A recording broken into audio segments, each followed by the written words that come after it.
Oh, if people want to use marijuana for cancer or MS or whatever, have at it. It's what, legal in half the states right now. Yep.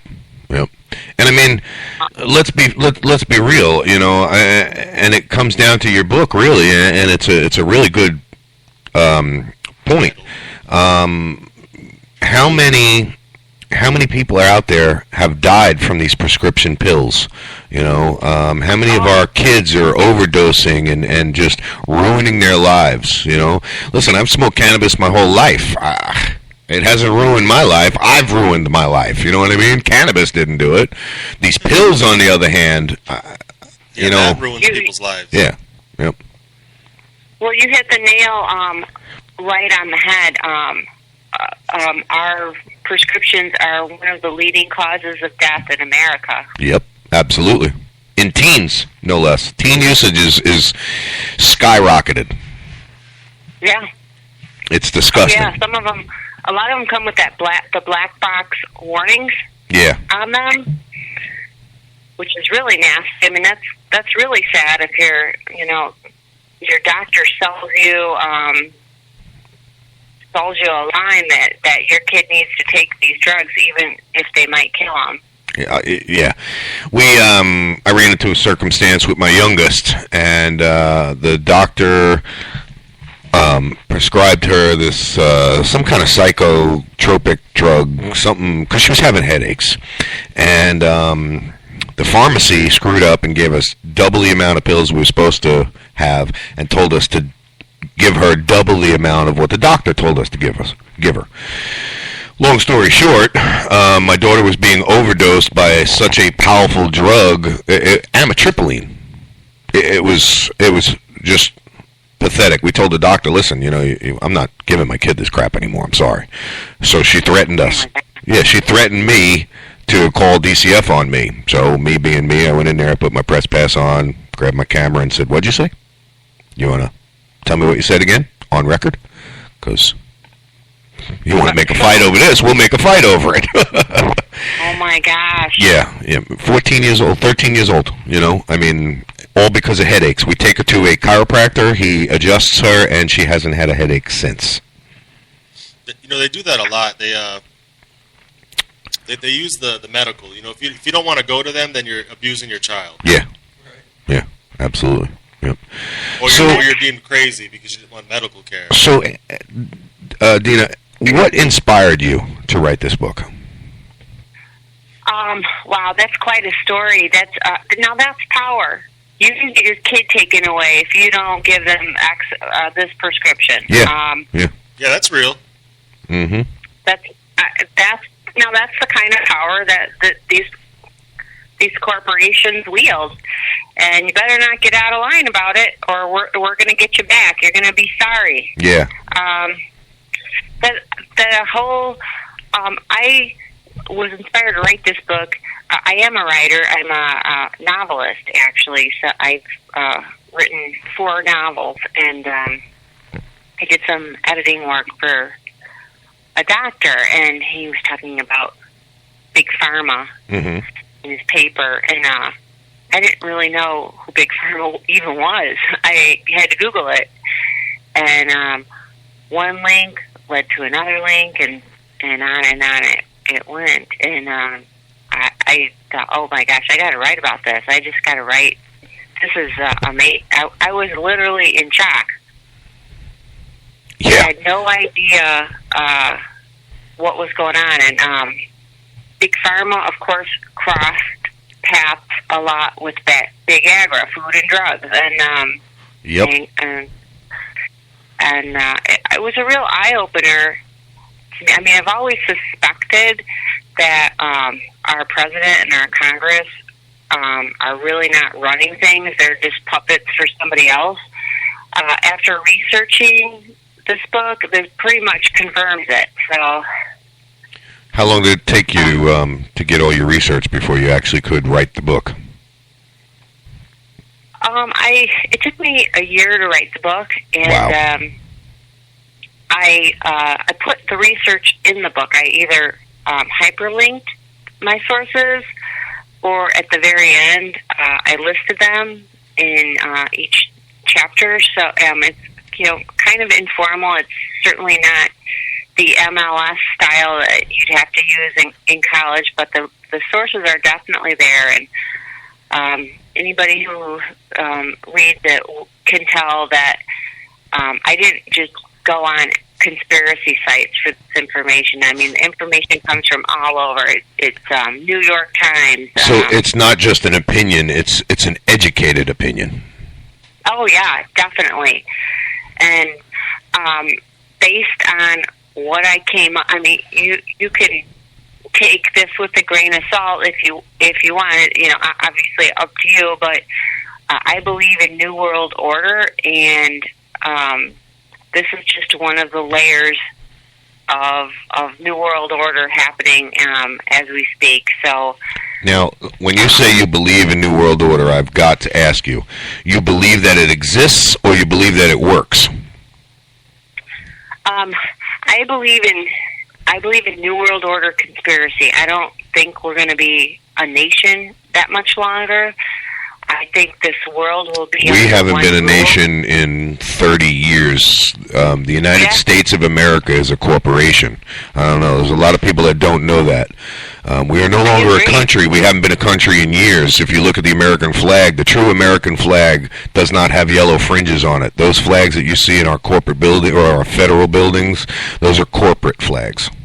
I'm a sovereign citizen, so I believe in pure sovereignty. I believe that we should govern ourselves.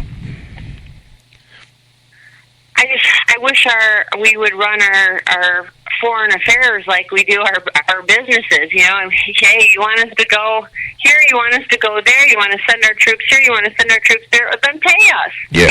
Yep. Absolutely. Absolutely. What do you mean pay us? Other countries, you want our troops? Pay us. Oh, no, I don't think we should do that because some people need it. Yeah, but, I mean, we're getting drug into... I know what she's saying. Yes, that's what she's saying. Yeah, pay us, but sometimes people just need help. Like the situation that's going on right now in Gaza and all of that kind of stuff. They want our help. They need our help. I don't know. I don't even really want to get into that because I don't think we should be involved, but especially if it doesn't threaten our borders, Well, we don't got nothing but military right now. Yeah, I know. So why not use it? So that leads me to my next question. And how long has the book been out? It's been out for about a month. Oh, okay. So this is a fairly new book then. Yes. Wow. How's it doing so far? It's doing well. Thanks for asking. Good. Excellent. Where can the listeners get the book? You can get a paperback or an e-copy on Amazon. Nice. That's pretty cool. I like that you wrote a book. Because how you put the links in it? By the time that we get to reading your book, a lot of those links get deleted. We look at news all the time, and I want to report it. It happened today. I want to report it. I want to show everybody, and the whole site is gone. Yep. That's a shame, isn't it? Yeah. So the fact that you're writing a book and somebody can put it in their hand, in their library... And it'll always be there. And it's not going to disappear until they start burning books. And let's just hope that never happens like the Nazis started doing. They're burning websites. Yeah. Vice News, I don't know if you're familiar with Vice News, but they're on the federal hit list. FCC wants it shut down. Yeah, it's pretty interesting the things that are going on, and your book, just like I said, it just it really caught my eye when I got that email from you about wanting to come on and about your book. It really caught my eye because, like I said, here I am. I live my life how I live my life. My wife is 30-something years old, and like I said, she takes 18 pills a day. She's had 4 strokes already, a couple seizures, things of that nature, and the doctor that she sees is a really nice guy. He's great. I love him, but he's just a little too loose with that prescription book. I got to tell you. I seen I don't know what it's called, but a post like on Facebook on Michael Minardi's page. Yeah. And I don't remember exactly what it said, but it was saying that alternative medicine. Why are they calling it alternative? It's what we've been doing for thousands of years to heal our body. Yeah. Yep. You know, what's alternative is the new pharmacopoeia, the new pharmacy, big pharmacy, big pharma. Yeah. Yeah. It's ridiculous. Well, a lot of herbs are used in alternative medicine, and you can't patent an herb because you can't. Therefore, you can't monopolize it, and you can't make money on it. Well, you can when you genetically modify it. Yeah, if you genetically modify it. You got it. Yep. They tried to patent sort of recently. That Indian spice curry. Yeah. Yep. Curry. Yeah. I use that every day. Mm-hmm. It's good. It's so good for you. It's good for everything. It's good for diabetes prevention, cancer prevention, osteoporosis prevention. I mean, it's an antioxidant. Yes. Yep. If there's one thing you should have in your vitamin cabinet, it's that. And they tried to patent that. Joseph says it's in my spice cabinet. I have it in like pill form just because Junkie. Cooking with it kind of makes your kitchen smell a little bit. Oh, yeah. Yeah. I used to do... Politically incorrect. Hey, listen, I'll be politically incorrect right now, and I'm going to say it. I used to do Glassamira, and we went into a very rich Indian down in Clearwater, and I don't care if they were cooking or not. That's all you smelled was curry.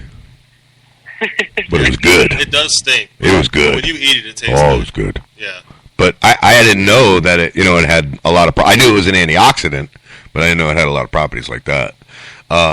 One thing that drives me crazy about, like I said, is Big Farm is an article I just read the other day, and I'm sure you're aware of it, how they're trying to test OxyContin on children. No, I didn't read. Oh, my gosh. So here's what's going on. Their patent on it is running out. They had, like, I don't know, a 5-year patent or something. They had the rights for it. And so they've been pumping it everywhere. Well, it's going to run out. And then anybody can make it, and the price will drop.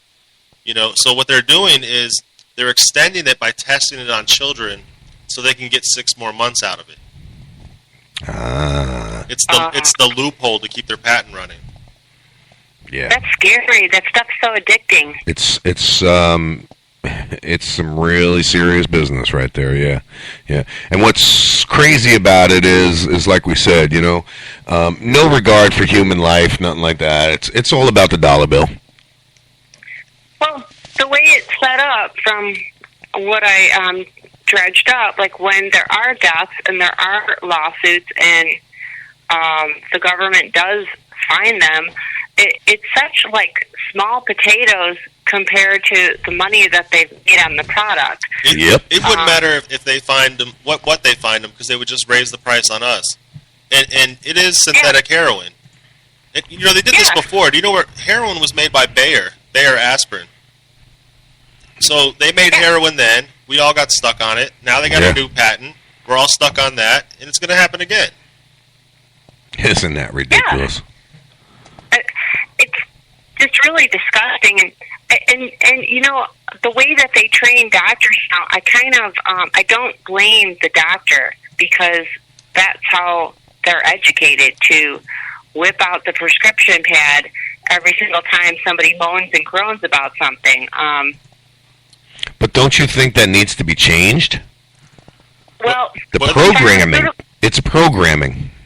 Well, the pharmaceutical companies, there was a law passed back in the 80s. It's called Bayh-Dole Act, and it essentially allowed the big pharma companies to get in bed with medical schools. So they're making the medical schools their partners, per se, for their new drugs. So my philosophy is somewhat, and I don't mean to cut you off, my philosophy is somewhat true. They are literally training legal drug dealers. Yes. You're absolutely right. That is a really great way to put it. Now I'm even more disgusted than I was before. The new law, because they get royalties and they get a cut of the action, so to speak, it's to their advantage to do a study on a new drug and then say how wonderful it is, because their medical school will benefit. Now, let me ask you, back to the doctors and the pharmacy companies. Do you think, and